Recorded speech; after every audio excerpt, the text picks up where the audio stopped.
Welcome back, Pro Football Pod, Week 11, You're Waiver Wire. We're here. You're there. Let's get into it. Let's do it, boys. wire, dude. We're If going you to ain't start got it the off first pick, you're screwed, just bro. like we Wired started on off the the stud and the waiver. duds.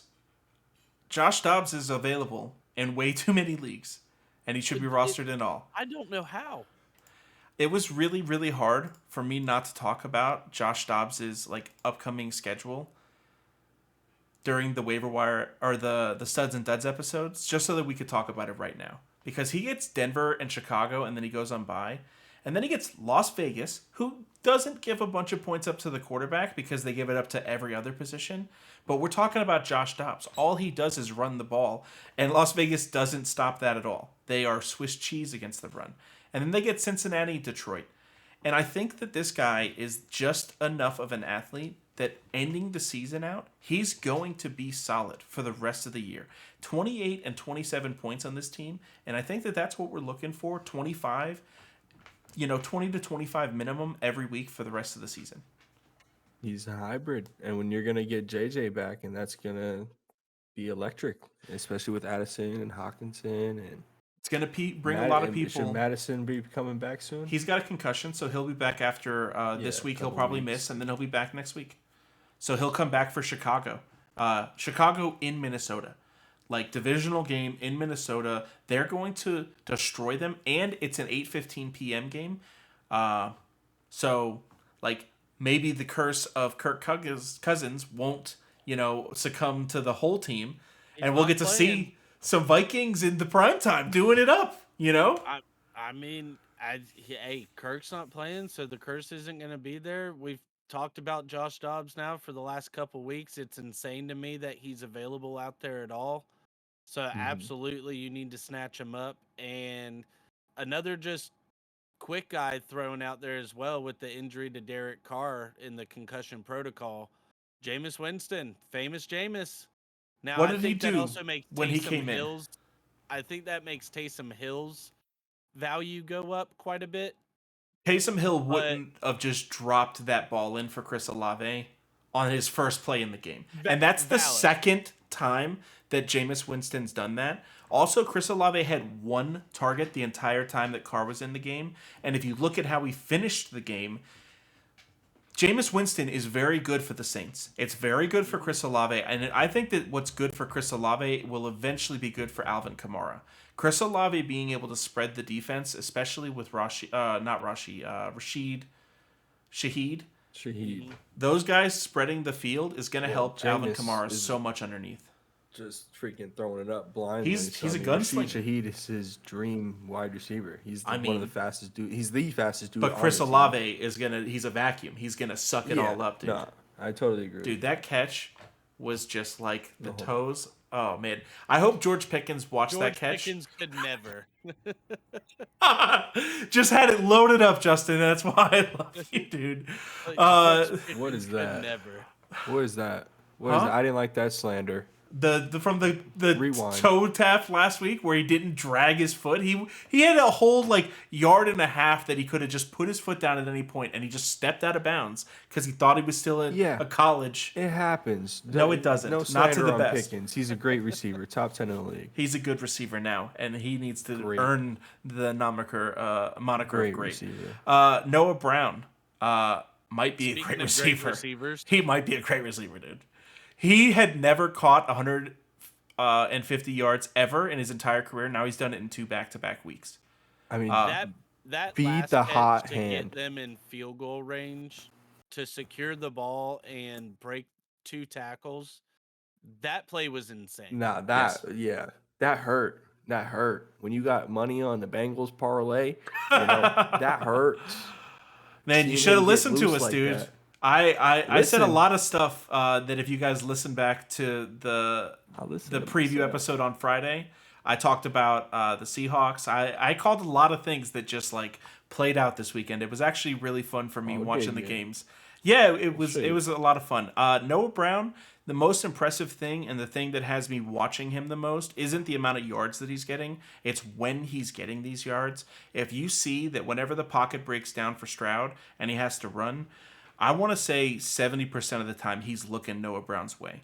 And it's not because Tank Dell isn't able to get open and do amazing things with the ball, but he knows that Tank Dell is getting blanketed and Noah Brown is sneakily getting open and getting these big plays down the field. That's why he's He's a getting big 150 receiver. on like 7 yards or 7 receptions. Huge receiver. And he looks, I mean, dude, we said it 4 or 5 weeks ago. He looks like CeeDee Lamb. Whenever they played on the Yeah. same team, They look just alike in this. they threw Very me off confusing. for a whole Insane. year. I was like, dude, why is this guy Outside catching in. the ball? Give it to CeeDee. Same- And Same look what thing they're with the Rams with Ben Skoranek. for real though. Looks just like Cooper Kupp.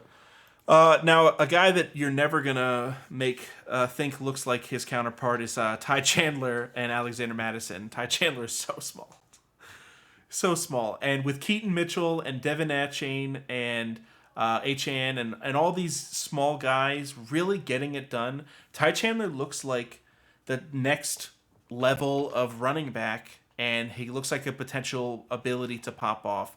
He is stepping into an injury. Like we said, Alexander Madison is in concussion protocol. He's likely going to miss this game, which means Ty Chandler is going to get almost all the looks. Cam Akers is out. He's basically all they've got left.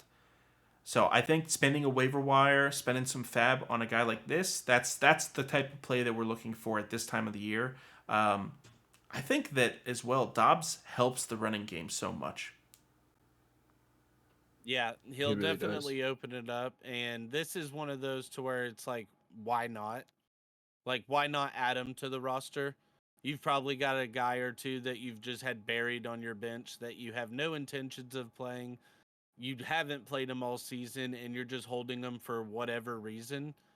At this point in the season, why not add him? Because if he comes in replace of Madison and he pops off and shows some explosiveness, you got a possible gem for you. I mean, 1 week sample size, but he didn't receive anything in the receiving game. No pun there. 15 but- carries for 45 yards and a touchdown in the limited amount of time, because it's not like Madison got taken out in the first play. So it's not like he started for the whole game. I mean, he did well with what he did get. It was his first career touchdown too, and just the speed and the ability. You know, he's looked decent last year in this limited sample size. I think that as a player, he could be very interesting. Yeah. He's definitely like the top waiver wire pickup this week. Like for Keaton Mitchell or Ty Chandler, Keaton Mitchell is behind two other running backs and Lamar Jackson. 3. And, Yeah. you know, like there's just all of these things working against him. Ty Chandler doesn't have any of that. He does have a running quarterback. He is the second best one in the league, which helps him because there's no other running back on the team. It's basically the two of them to run the whole offense together. I think that tight end is one of the hardest positions to pick up, and this next waiver wire target is likely still available in most leagues. I really only like him for the next 2 weeks. Luke Musgrave plays the Chargers this week, and he plays Detroit next week. It's the fourth worst and the third worst against tight ends. And then after that, he gets Kansas City, the Giants, Tampa Bay, and Carolina. I don't necessarily like him against a lot of those later matchups, but especially for the next couple weeks, if you're struggling at tight end, if Dallas Goedert being hurt and losing his forearm for the next 4 games is going to kill you, this is something that might be able to supplement that and give you some extra value you weren't expecting. Tight end's rough, and it's hard at this point. And this is more of a waiver wire / streaming type thing as well, because you're really probably at this point only picking them up off the waiver if you've got somebody on a bye and you don't have a backup, or your starter got injured and you didn't have carry a backup, because a lot of people don't carry 2 tight ends. But for me, like you said, pick him up for the next couple weeks while he's got good matchups, but I wouldn't expect anything too big for him. But Jordan Love has started to show that he is looking his way a lot more in big spots, especially on third down. 4 targets the last 2 weeks. I mean, that's the right in the range. It's above 3. 3 to 6 is kind of what we're looking at for tight ends. Anything like that shows production. It's not elite production, but that could improve. Oh, he's had a really easy schedule, like for tight end matchups, and against most of the really easy ones, he's done okay. But this is a game where I think they're going to need him to. The Chargers defense has just been absolutely giving up points to every offense, and Green Bay does have the pieces, I think, to compete in that game. But we're going to talk about that and more on Friday whenever we talk about all of the matchups. So make sure you guys stop in on Friday for the live show. Go to Tulsi Rose Tea at tulsirosetea.com for all of your tea needs. And make sure to like, comment, and subscribe down below. We'll see you guys on the next one. Peace. Flip